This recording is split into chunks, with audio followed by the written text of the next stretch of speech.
Hello students, welcome back to the series Chronicles of Triumph. ऐसे कई बच्चों के examples तो मैंने दिए हैं कि जिन्होंने अपने आप को बैंकिंग के लिए झोंक दिया है, जिन्होंने अपनी लाइफ में सिर्फ बैंकिंग का ही पीछा पकड़ा, साल भर 2 साल और रिजल्ट्स लाए हैं। लेकिन आज जिस विक्टर के साथ हम इंटरैक्ट करने वाले हैं, इस विक्टर ने जॉब करते हुए अपने पोस्ट ग्रेजुएशन के स्टडीज को कंप्लीट किया और बैंकिंग की सीट को भी हासिल किया। कहते हैं ना कि मल्टीटास्कर किसे कहते हैं, मल्टीटास्किंग किसे कहते हैं और वर्सेटैलिटी कहां से लानी चाहिए, ये आज हमें पूर्वा से सीखना है। सो चलिए पूर्वा के साथ अपना इंटरैक्टिव सेशन इस क्रॉनिकल्स ऑफ ट्रायम्फ का स्टार्ट करते हैं। Welcome Purva to the studio of SSA and to this series chronicles of triumph. Thank you. Purva, please tell me something about your family background, your educational background. Hello. My name is Purva Namdev Pawar. I'm a MTech graduate in electronics communication. In my family, my father is working in a private sector. My mother works in an NGO, and brother is currently doing a job in Mumbai. So this is my family background. Okay, आपका educational, आप Hindi Marathi English में बोलिए, आप जिसमें comfortable है ताकि वो चीज connect हो सके। तो आपका एजुकेशनल बैकग्राउंड बताएं। माझं इंजिनिअरिंग ग्रॅज्युएशन 2016ला झालं. सोबतच मी पोस्ट ग्रॅज्युएशन स्टार्ट केलं, प्लस मी जॉब करत होते. मी टीचिंग केली आणि मग पूर्ण इंजिनिअरिंग बॅकग्राऊंड होतं. प्लस नंतर फ्रेंड्स माझे बँकिंगकडे आले, तेव्हा मला बँकिंगबद्दल कळालं आणि शुभम सरांबद्दल कळालं. मग मी त्यांची बॅच तेव्हा जॉइन केली. बट ती बॅच पूर्ण झाली नाही. जॉब आणि मोस्टली कॉलेजमुळे. कारण की तिथे प्रोजेक्ट्स वगैरे असायचे. सो हाफ बॅच ती कंप्लीट झाली. ओके, सो बेसिकली ग्रेजुएशन के बाद आपने पोस्ट ग्रेजुएशन लेना चाहा एंड देन बैंकिंग फ्रेंड्स की वजह से, फिर आपने इंजिनिअरिंग में करियर क्यों नहीं बनाया आपका? ॲक्चुअली माझे घरच्यांना वाटत होतं की मी लेक्चरशिपच जॉइन करावी. त्यामुळे त्यांचंही होतं की तू पोस्ट ग्रॅज्युएशन कर, नंतर मग आपण लेक्चरशिपकडे मूव्ह होऊ आणि तो एक जॉब मुलींसाठी त्यांच्या मते सिक्युअर आहे आणि जिथे तू कम्फर्टेबल पण राहशील. सो मी ते पर्स्यू केलं आणि सोबत टीचिंग पण चालू ठेवली, म्हणजे तो एक्सपिरियन्स मला लेक्चरशिपसाठी पण कामी येईल. सो अशी मी मूव्ह झाले. बट नंतरचा जो सिनारिओ 1-2 वर्षानंतरचा बघितला, जसं प्रायव्हेट सेक्टर म्हणतो आपण, कंपन्यांचे काय स्टेटस आहेत वगैरे सध्या, सेम तसं कॉलेजेसमध्येही होतं. तुम्हाला ॲटलीस्ट कमीत कमी सुरुवातीचे 5-7 वर्ष तरी खूप स्ट्रगल होता. प्लस सॅलरी कमी आणि मग नंतर पण कन्फर्मेशनचा इश्यू असणारच होता. सो मग एक जॉब सिक्युरिटी पाहिजे आणि बँकिंग ही अशी फील्ड आहे की तुम्ही तिथे थोडा टाईम द्या, फोकस राहा. तुम्हाला जॉब सिक्युरिटी प्लस स्टेटस आणि प्लस तुमचं फायनान्शियल पण सिक्युअर होऊन जाल तुम्ही. सो मग मी फुल फोकस बँकिंगकडे केला. माझी पोस्ट ग्रॅज्युएशन मी कंप्लीट केलं आणि मग बँकिंगचं प्रिपरेशन स्टार्ट केलं. सो बेसिकली आपने एक्चुअल में बैंकिंग शुरू कब की? It's about 2019. 1 जानेवारीला माझं MITमध्ये लेक्चरशिपसाठी सिलेक्शन झालं होतं आणि तेव्हाच IBPS क्लर्कचा रिझल्ट आलेला होता आणि त्यावेळेस प्रीचा रिझल्ट आलेला होता. मग त्यावेळेस मी सरांना भेटले, शुभम सरांना, की असे 2 आहेत आणि इथे 20 दिवस आहेत. मेन्सला 20 दिवस आहेत आणि इकडे माझी जॉइनिंग आहे. उद्यापासून मला जॉइन करायचं. सो सर बोलले, की "तू त्यांच्याकडे एक्सटेन्शन माग म्हणे. ते देतीलच आणि बघ ट्राय कर." मी तिकडे तसं बोलले, त्यांनी नाही एक्सेप्ट केलं. ते बोलले, की "आम्हाला अर्जंट रिक्वायरमेंट आहे आणि you have to join on time." So हा डायलेमा होताच. मग पुढचं जसं मी सीनियरशी बोलले त्याच कॉलेजच्या, तर त्यांनी मला तिथला पण सिनारिओ सांगितला, की नाही ॲटलीस्ट तुला 2-4 वर्ष इथे ठेवतील त्यांच्या रिक्वायरमेंटनुसार. नंतर परत स्ट्रगल आहेच म्हणे. नंतर तुला PhD करावंच लागेल. सो तो जो करियर पाथ आहे तो थोडा जास्त मोठा वाटला मला. मग मी ते स्किप केलं. मी ते जॉइन नाही केलं आणि 20 दिवस इकडे मी दिले फोकस. आता 20च दिवस माझ्याकडे होते. त्यात माझं GK 0 होतं. बाकी क्वांट LR हे बेसिक प्री लेव्हलचं होतं. सो मग GK मी केलं, हळू-हळू स्टार्ट केलं. म्हटलं ठीक आहे 20 दिवसात जेवढं होईल आपण तेवढं करणार आणि बाकीचे जे आहेत तर मेन्सच्या टेस्ट जे दिल्या, पण ॲनालिसिस जे प्रॉपर ॲनालिसिस म्हणावं तर ते तेवढं त्या पिरियडमध्ये झालं नाही. एक्झाम दिली, डिसेंट पेपर गेला. रिझल्ट आला. रिझल्ट 92 कट ऑफ होता आणि मला 89 मार्क्स होते.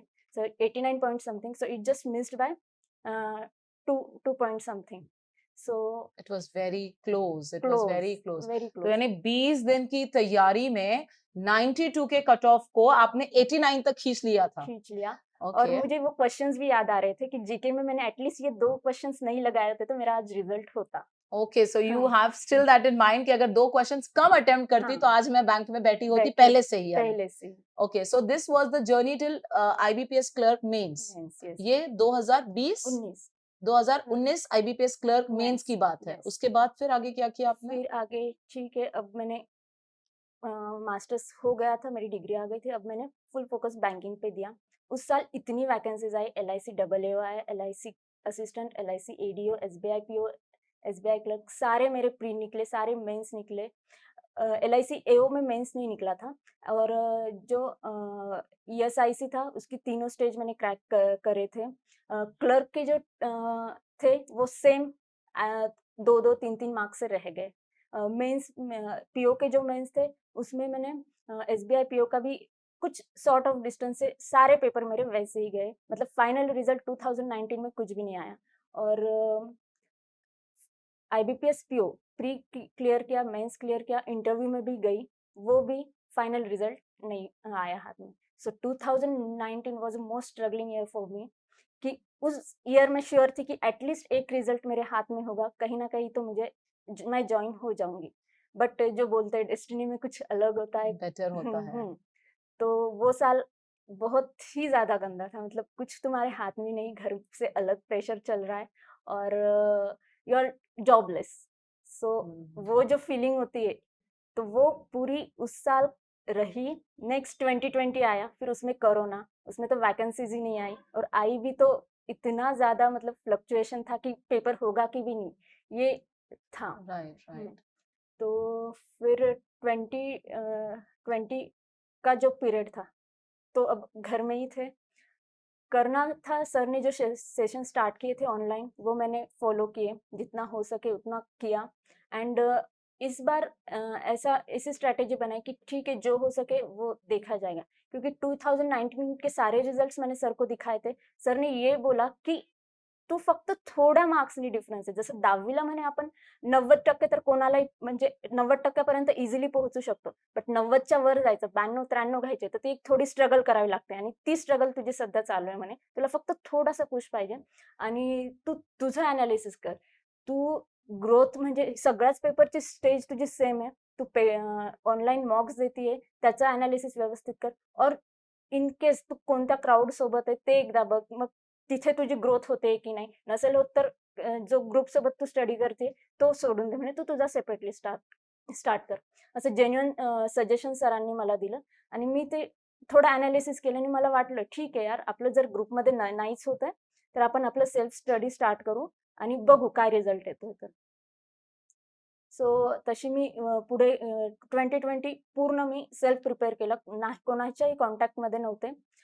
बस जे एक फ्रेंड माझा जॉईन झालेला होता एल-आय-सी डबल मध्ये, सो फक्त त्याच्या कॉन्टॅक्टमध्ये होते आणि त्यांनी मला थोडं थोडं म्हणजे भरपूर गायडन्स केलं इंग्लिशसाठी, प्रत्येक सब्जेक्टसाठी, आणि मेन म्हणजे माइंडसेटसाठी की how you have to keep your mindset at real exams. So तो एक पॉइंट लक्षात ठेवून आपली कंटिन्युअस जी रेग्युलर स्टडी आहेत, मॅमचे सेशन्स, सरांचे सेशन्स ऑनलाईन चालायचे, ते पूर्ण मी फॉलो केले, त्यांच्या स्ट्रॅटेजीज फॉलो केल्या आणि त्या मला कशा ॲप्लिकेबल करता येतील आणि कोणत्या इझी वेनी जातील, तर तो मी माझी स्वतःची स्ट्रॅटेजी मग फॉलो केली. ओके, सो पूर्वा 2020 में आपने आईबीपीएस पीओ क्रैक किया. येस. ओके, एंड इसके अलावा आपका एफसीआई भी वेटिंग में है? हाँ. Okay, so you have got 2 results yes. In your hand. IBPS PO की करंट पोस्टिंग कहाँ है आपकी? मेरी मध्य प्रदेश में देवास डिस्ट्रिक्ट सोनकच्छ में. And that's a Canara bank. Canara bank. Okay okay. So Purva, अभी आप मुझे शॉर्ट में बताइए कि मैथ्स की स्ट्रैटेजी क्या थी, एलआर की और इंग्लिश की आपने कैसे प्रिपेयर किया तीनों सब्जेक्ट्स को? कमिंग टू द मॅथ्स हा एक असा टॉपिक आहे की ज्याची भीती मला आधीपासून असायची की मी तो नाही बेसिक त्यातलं करून बट आप घेणार. इंजीनियर हैं, हाँ हाँ. फिर भी But- मैथ से डरती है. So we have this candidate here who is an engineer. हमारे जैसे लोगों का तो समझ में आता है कि जहां मैथ्स के साथ दूर दूर तक रिश्ता नहीं है तो हमारा डर तो लाजमी है. But we have with us an engineer and who fears maths. Yes. 4 साल आप उसके साथ रही हो. नहीं, एक ही साल था, इलेक्ट्रॉनिक्स बैकग्राउंड था। ओके, सो बाकी इलेक्ट्रॉनिक्स में हाँ, you don't have maths no much. Okay. 3 साल पूरा टेक्निकल रहता है, मैथ्स नहीं रहता ओके, उसमें। So we have a layman attitude कि इंजीनियरिंग में 4 साल नहीं, मैथ्स होते हैं, बट आपका इलेक्ट्रॉनिक हाँ, स्पेशलाइजेशन था तो येस, नहीं था नहीं ज्यादा. था. ठीक है, then it's okay. So coming to the maths, सरांची बॅच पूर्ण माझी झाली नव्हती, कारण की त्यावेळेस पीजीच्या एक्झाम्स असायच्या. सो जे कमर्शियल टॉपिक होते ते राहिलेले होते माझे. DI पर्यंत व्यवस्थित सगळं चालू होतं आणि केलंय मी ते, केले त्या बॅचेस वगैरे.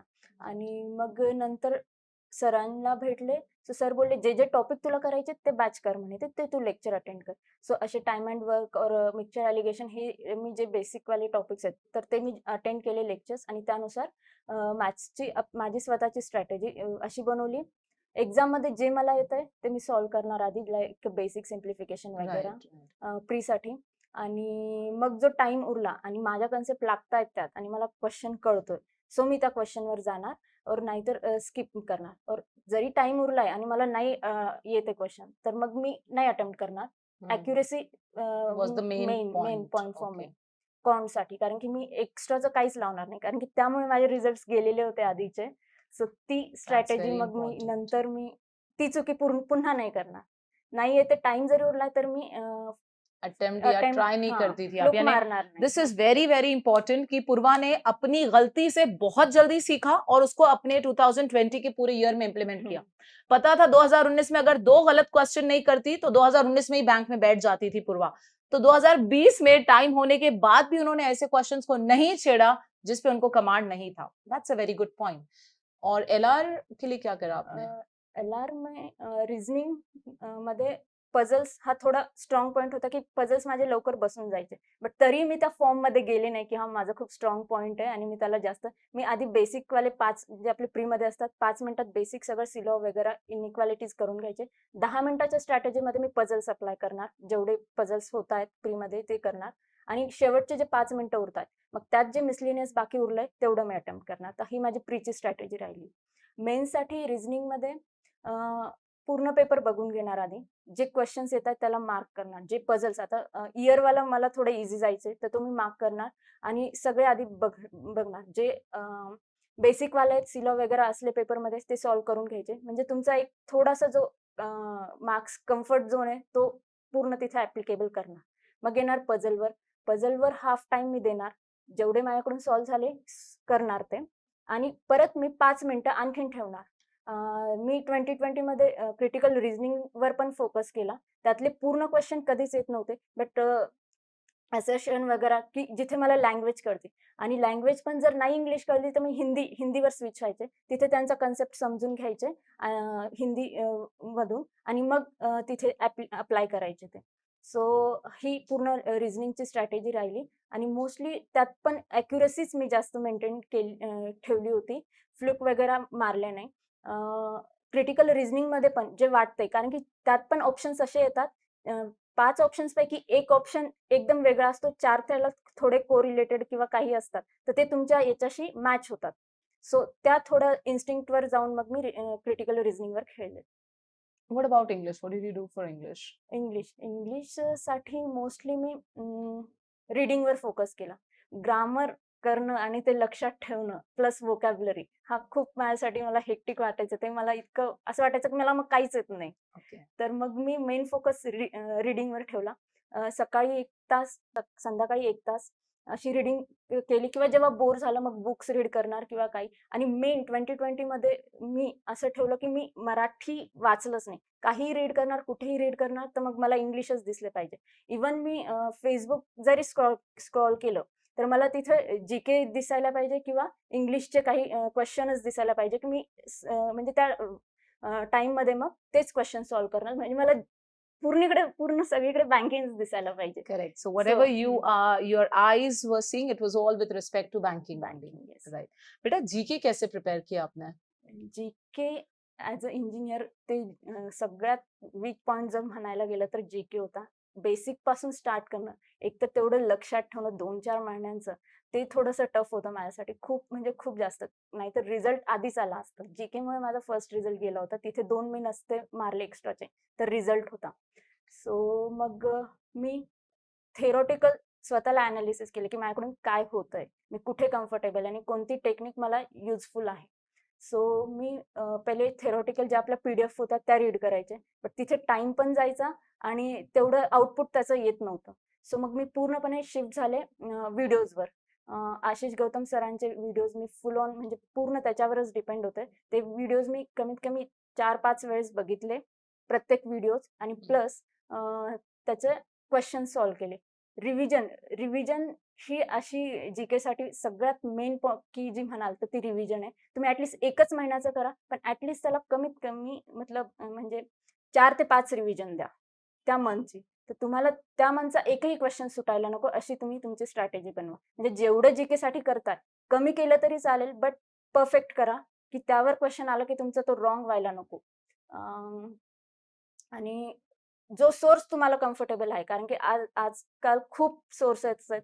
सगळे सांगतात हे रेफर करा, ते रेफर करा. हे खूप छान आहे, यातून सगळं जी-के येतं. तसं कोणत्याच सोर्समधून पूर्ण जी-के येत नाही. सो तुम्हाला जो कम्फर्टेबल वाटतोय, तुमच्या माइंडला जो वाटतोय, की हां, मला हे ईझी जातंय, मला हे कळतंय आणि हे लक्षात राहतंय, तर त्यावर फोकस करा आणि जी-केचं प्रिपरेशन करा. Okay, Purva, can you tell me something about the most depressing moment in your life? आपकी लाइफ में सबसे डिप्रेसिंग मोमेंट कौन सा था? ऐसा लगा कि यहाँ पे पूर्वा बहुत टूट गई है एंड यू वर लाइक खत्म कर देते हैं, बैंकिंग वैंकिंग अब नहीं पढ़ना है, चलो सीधे लेक्चरशिप का जॉब वगैरह करते हैं. So it was 2020. IBPS PO interview मी देऊन आलेले होते. 1 एप्रिलला रिझल्ट लागणार होता. शुअर होतं की येऊन जाईल. कारण की मेन्स जो होता तो माझे किती 8 मार्क्सची लीड होती. जी क्वाईट म्हणजे ठीक होती. की होऊन जाईल और नाही होऊन जाईल असे 2 फेजेस होते. बट ठीक वाटलं की हां, येईल यार वेल, यू ॲटलीस्ट हैड अ काहीतरी. चांस, हां, you had a you had a chance कि चान्स. या. निकल जाएगा बोल हं. के उम्मीद थी. हाँ, उम्मीद थी पूरी, बट वो नहीं आया। घर से फिर ठीक है, नहीं आया रिजल्ट, उन्होंने देखा। अ, उनको भी मेरी स्ट्रगल दिख रही थी, बट उनका भी जो काम था कि हाँ, अब देखते हैं आगे शादी का ये। तो फिर वो phase pay they are like कि बस कर अब हो गया, अब आगे हम मूव ऑन करते हैं। सो उस टाइम मुझे लगा कि यार इतने साल अपने पेरेंट्स पे डिपेंड रहे, अब नेक्स्ट शादी करके घरवालों, उनके हस्बैंड पे डिपेंड रहना, इट्स नॉट मी कि ओके, वो कि डिपेंडेंसी वाला फैक्टर हाँ, नहीं चाहिए था नहीं आपको लाइफ चाहिए था, में. बिल्कुल ओके. नहीं। सेल्फ इंडिपेंडेंट मतलब चाहिए था, खुद का कुछ चाहिए था. सो तो फेज आणि त्यावेळेस घरच्यांसोबत डील करणं खूप अवघड होतं. त्यात परत कोरोना आला. 24 घंटे त्यांच्यासोबत राहायचं होतं. आधी तरी लायब्ररीत दिवसभर जायचो, 12-12 तास लायब्ररीत असायचो.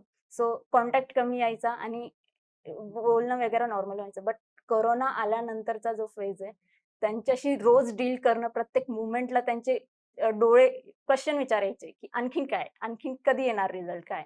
सो तो फेज जो होता तो सगळ्यात जास्त डिप्रेसिंग होता. बट ठीक आहे, मी तिथे काम डाऊन राहिले, की नाही जे आहे ते एक्सेप्ट करते मी. पण मला माझा फोकस स्टडीजवर करायचा आणि मला माहिती येईल रिझल्ट, थोडा लेट होईल पण कधी ना कधी येईल आणि रिग्रेट नव्हता पाहिजे. मेन म्हणजे मला पुढे लाईफमध्ये, की मी हां, प्रिपरेशन केलंय बट माझं झालं नाही. तर हा रिग्रेट टाळण्यासाठी मी सगळं प्रिपरेशन कंटिन्यू चालू ठेवलं आणि तो जो डिप्रेसिंग पिरियड होता, घरच्यांच्या उत्तर देणं, त्या मोमेंटला मी पूर्ण इट डाउन वाज झालेली वेरी, होती. हां. कहते हैं ना, मुश्किल तब आ जाती है जब दोनों पार्टी सही हो.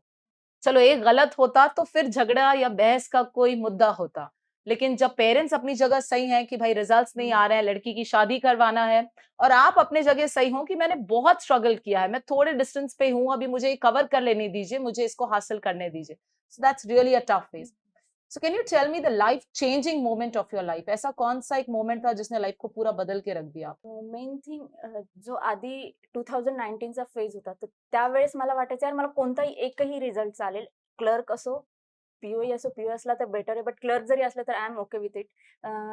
ठीक आहे, लाईफ माझी चालून जाईल पुढे. बट IBPS पी-ओ आला, प्री निघली, मेन्स निघली, इंटरव्ह्यूला मी गेले आणि त्यावेळेस कळालं की नाही आता आपण याच्यासाठीच बनलेलो आणि हेच आपल्याला पाहिजे. काहीही हो, आपल्याला पी-ओच बनायचंय. I am not made for like assistant और दिस. सो पी-ओच पाहिजे. सो मग तो एक फेज होता, की नाही पुढे कंटिन्यू करायचं आणि हेच आपल्याला पाहिजे. एक ऑफिसर लेव्हलच जॉब पाहिजे. That was the life life. changing moment for yes. you. Okay. Can you tell me something about how life has changed? मतलब आपकी जिंदगी ने कितना बड़ा चेंज लिया एक एस्पिरेंट से एक बैंकर बनने तक? रिश्तेदार क्या कहते थे? मतलब how life has changed for you? हा चेंज जर म्हणायला गेला तर इतका ड्रास्टिक चेंज आहे. म्हणजे आता मला कळतं की रिलेटिव्हज पण विचारतात, "तू कशी आहे?" म्हणजे हे क्वेश्चन्स अच्छा, this is relatives very, very common, this is really very common, right? म्हणजे आता तुमच्या हेल्थची विचारणा करतात, की "तू तब्येत चांगली आहे का?" हे म्हणजे हे रिलेटिव्हज पण क्वेशन विचारू शकतात हे मला आता कळतंय. नाहीतर त्यावेळेस म्हणजे डायरेक्ट येऊन बोलायचे, की "आता थोडी गव्हर्नमेंट जॉब लागतो. आता किती टफ झालंय. आता लग्न कर, लग्नाचं वय झालंय." हे डायरेक्ट क्वेशन असायचे आणि इव्हन ते सुद्धा घरच्यांना प्रेशराईज करायचे, की हं. "किती दिवस करणार? किती हे इतके चांगले स्थळ येतायत वगैरे. सगळं सेटल आहे. तुम्ही का म्हणजे काय इन शॉर्ट म्हणायचं गेलं तर एवढं कशाचा गर्व आहे तुम्हाला, की Right, right. They हां. used to say this, ये taunt ये this to your yes, parents. अरे येस, येस. बापरे! सो हा फेज होता फेल्युअरचा. बट रिझल्ट जेव्हा आला, आता तेच रिलेटिव्हज येऊन येऊन म्हणतायत, की "माझ्या मुलाला पण करायचंय, त्याला थोडं गाईड कर. माझ्या मुलीला पण करायचंय, त्याला थोडं गाईड कर. कसं चालू आहे तुझं? काय?" वगैरे हा क्वेशन. कहते हैं ना कि हं. स्ट्रगलर के साथ उसका साया भी साथ छोड़ देता है और हं. वही इंसान सक्सेसफुल में ट्रांसफॉर्म हो जाए तो पूरी दुनिया उसके साथ खड़ी हो जाती है and we can see this from the live example जब आप पढ़ाई करोगे तो कोई आपको दिया देने वाला रोशनी देने वाला नहीं होगा लेकिन जब तुम अपने आप को रोशन करोगे तो सारे लोग आपकी रोशनी अपनी जिंदगियों में शेयर जरूर करना चाहेंगे सो पूर्वा मैं आपसे एक और बात करना चाहूंगी कि आपके इस पूरे स्ट्रगल में आपके पेरेंट्स का कैसा योगदान रहा है या आपके फ्रेंड्स हैं क्या योगदान रहा है मोस्टली पेरेंट्स ने उनका जो काम था उनको वो करना था बट माझ्या बाबांनी माझे स्ट्रगल बघत होते ते की मी रोज करतीये मी एका एका मार्क्ससाठी स्ट्रगल करते त्यांना सगळे रिझल्ट्स माहित होते पूर्ण ऍक्च्युली ते माझ्या सोबत पण यायचे कधी नागपूरला सेंटर असायचं मुंबईला सेंटर असायचं प्रत्येक वेळेस ते सोबत यायचे आणि त्यांनी पूर्ण जर्नी ते बघत होते त्यांनी तेवढं प्रेशराईज नाही केलं बट एक फेज आला की हा आता बस झालं म्हणे करू सोडून दे आपण नेक्स्ट मूव ऑन होऊ सो त्यावेळेस थोडी मी डाउन झाले, की बाबा सुद्धा असे म्हणतायत. म्हटलं मग माझंच काहीतरी चुकतंय. हम्म, सो त्यामध्ये मग ठीक आहे, तो फेज एक्सेप्ट केला जसं होतं चालू केलं. बट मग नंतर त्यांची थोडं माइंडसेट बदलला. नंतर मला मग त्यांनी या विषयावर कधी बोलणं चालूच ठेवलं म्हणजे बोलले नाही, की लग्नाबद्दल वगैरे. जसं चाललंय तसं चालू दे. सो ते म्हणतात ना, तुमचं जे तुमचे पिलर्स असतात, ते थोडे सपोर्टिव्ह असले, तर तुम्ही नेक्स्ट मूव्ह ऑन म्हणजे ते स्ट्रगल करायला थोडे खंबीर होऊन जातात. तो एक बाबांचा सपोर्ट होताच. म्हणजे डायरेक्ट जरी ते देत नसले, डायरेक्ट जरी बोलत नव्हते, पण त्यांचं कळून जायचं, की हां, मी कुठे जरी अडले, तर ते आहेत आणि ते सावरतील मला. सो ते बाबांच्या सपोर्टमुळे मी जे म्हणते ते आज आहे, तर ते बाबांमुळेच आहे. आणि प्लस फ्रेंड्स जर म्हणता येईल, फ्रेंड्सनी खूप मोठा रोल निभवला. लो फेज असायचे, घरी वेगळं मॅटर चालू असायचं, रिझल्ट्स येत नव्हते. रिझल्ट्स थोड्या-थोड्या मार्कांनी जात होते. ते फ्रेंड्स बघायचे. सो त्यांनी रिझल्ट्स कधीच मला म्हटले नाही, की "हां यार बस, बस कर, हो गया." ते स्वतः म्हणायचे, "यार हँग इन देअर, थांब तिथे, होऊन जाईल, होऊन जाईल." सो असे मोटिव्हेट करायचे. सो त्यांचाही म्हणजे खूप मोठा हात आहे माझ्या रिझल्टमध्ये. त्यांचं नावही घेईल अनुजा, प्रतीक, कांचन आणि मेन म्हणजे सत्यम. सो त्यांनी इतकं मोटिव्हेट केलं. त्यांनी त्याची जर्नी माझ्याशी रिलेट केली. त्यांनी त्याच्या स्ट्रॅटेजीज मला सांगल्या. मग मी ॲप्लिकेबल केल्या त्या. मला झाल्या तर मी त्या एक्झाममध्ये पण केल्या अप्लाय आणि मग त्यानुसार माझा रिझल्ट जो मेन रिझल्ट म्हणता येईल तर ह्या लोकांमुळेच आहे आणि प्लस सरांना मी विसरू शकणार नाही. जे देव माणूस कन्सेप्ट जी म्हणतो, तर ती ॲक्चुअल शुभम सरांमध्ये आहे, की 2020 मध्ये त्यांनी दर 15 दिवसाला म्हणजे ॲटलीस्ट त्यांचा कॉल असायचा मला, की "पूर्वा काय चाललंय?" त्यांना माहीत होतं मी एकटी प्रिपेअर करतीये, ना मी कोणाच्या कॉन्टॅक्टमध्ये आहे, ना काही आहे आणि कोरोना फेज चालू आहे. सगळे डिप्रेशनमध्ये होते. सो ॲटलीस्ट 15 ते 20 दिवसात ते कॉल करायचे. माझे पूर्ण विचारून घ्यायचे, की कसं चालू आहे, काय चालू आहे, एक्झाम्स मॉक टेस्ट देतीये, एनालिसिस करतीये. सो हे जे लोकं आहेत, सो त्यांच्यामुळेच मी आज इथे आहे आणि प्लस एस-एस-सीची मी खूप जास्त आभारी आहे. करेक्ट बच्चा और कोई ऐसी एडवाइस है जो आप एस्पिरेंट्स को देना चाहोगी पर्सनली आपकी तरफ से जो बच्चे अभी प्रिपेयर कर रहे हैं बिकॉज अभी रिसेंटली आईबीपीएस पीओ के नोटिफिकेशंस भी रिलीज और in fact exam expected IBPS PO SBI PO IBPS clerk है so what would be your advice to the aspirants मी एवढंच सांगेल, तुमची स्वतःची स्ट्रॅटेजी बनवा एका कागदावर प्रत्येक गोष्ट लिहून घ्या. तुमचे कॉन्टचे काय स्ट्रॉंग पॉइंट आहेत, LRचे काय स्ट्रॉंग पॉइंट आहेत. आपल्या माइंडमध्ये असतात ते, बट फायनल एक्झाममध्ये जाऊन आपण ते अप्लाय करत नाही और आपले ते राहून जातात. सो एका पेपरवर पूर्ण ते लिहून घ्या तुम्ही. प्लस डिस्क्रिप्टिव्हला कधीच सोडू नका. डिस्क्रिप्टिव्ह हा मतलब म्हणजे खूप जास्त तुम्हाला मार्क्स देतो. तुमची लीड जी आहे ती डिस्क्रिप्टिव्हमुळे आहे आणि खूप ईझी आहे डिस्क्रिप्टिव्ह. डिस्क्रिप्टिव्हचं टेन्शन घेण्यात काहीच अर्थ नाही. साधे बेसिक सेंटेन्स बनवायचे ॲमेझारचे आणि तेवढंच करायचं. स्मॉल वर्ड्स, स्मॉल सेंटेन्सेस आणि ग्रामर अव्हॉइड करा. फक्त ग्रामर मिस्टेक्स अव्हॉइड करा आणि बस डिस्क्रिप्टिव्हला प्लस पॉइंट कन्सिडर करा. मला जी 25 मार्क्सची जी लीड होती IBPS PO मेन्समध्ये, तर ती फक्त डिस्क्रिप्टिव्हमुळे होती. 19 मार्क्स मला IBPS PO डिस्क्रिप्टिव्हमध्ये आलेत आणि त्यामुळेच मग रिझल्ट माझा फायनल आलाय. तर एकच आणखीन एक सेंटेन्स सांगेल की one day you will very thankful to yourself for not giving up. जर तुम्ही गिव्हिंग अप हा ऑप्शनच ठेवू नका. तुम्हाला जर तुमची लाईफ सिक्युअर करायची, तुमच्या पॅरेंट्सला एक चांगली स्टँडर्ड ऑफ लिव्हिंग द्यायचं, तर गिव्हिंग अप हा ऑप्शन सोडून द्या. तुम्हाला पाहिजे जॉब, तर कोणतीही कितीही वर्स्ट कंडिशन आली तरी प्रिपरेशन चालू ठेवा आणि एक्झाम्स द्या. That's so interesting. So पूर्वा से आज के सेशन में हमने जरूर सीखा कि गिविंग अप ये ऑप्शन अपने डायरी, अपनी डिक्शनरी, अपने लाइफ से ही हटा दो, तो फिर इंसान के पास कर दिखाने के अलावा कोई ऑप्शन बचता ही नहीं है, और जो पूर्वा ने कर दिखाया. So Purva, on behalf of SSA, there's a small token of memento, a token of love, a token of appreciation that I want to give you. And I really appreciate your efforts. SSA really salutes you for this achievement. Thank you, you ma'am. so Thank you much. so much. It's just because SSA staff and sir also, जो live session sir लेते थे 2020 में, तो किसी से मिलना हुआ नहीं, but YouTube के जरिए या टेलीग्राम के जरिए जो लाइव सेशन होते थे, तो ऐसा लगता था कि हाँ, हम क्लास में हम मैम से मिल रहे हैं, हम सर से मिल रहे हैं. सो दैट वाज very beneficial for us. Thank you so much ma'am. Welcome.